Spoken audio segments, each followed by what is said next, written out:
আসসালামু আলাইকুম। আশা করি সবাই অনেক ভালো আছেন। আলহামদুলিল্লাহ আমি অনেক ভালো আছি। বরাবরের মতো আমার আরেকটা ভ্লগ নিয়ে চলে আসলাম এবং আজকেরটা হচ্ছে আমার একটু রান্না-বান্না করার ভ্লগ।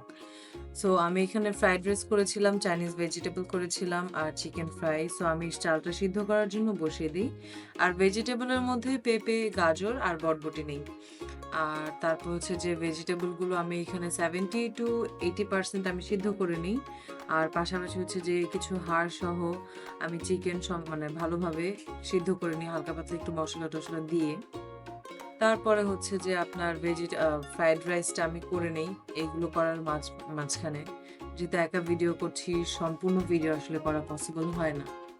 আর এরপরে হচ্ছে যে আমি চিকেনটা মেরিনেট করে রাখি, যেটা হচ্ছে যে আমি কোনো রকম ব্যাটার ছাড়াই ফ্রাই করব, একটু ঝাল, ঝাল ফ্রাই করব। আর তার পাশাপাশি হচ্ছে যে আমি সবজিটা বসিয়ে দিয়েছিলাম। সবজির প্রায় শেষের দিকে আমি হচ্ছে কর্নফ্লাওয়ারটা মিক্স করে ইউজ করে দেই। আর এখানে হচ্ছে যে খুব বেশি জাল দিব না বা খুব বেশি কর্নফ্লাওয়ার আমি ইউজ করিনি।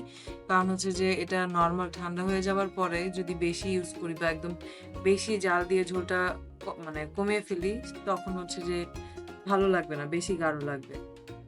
এখানে চিকেন ফ্রাই করাটা শেষ।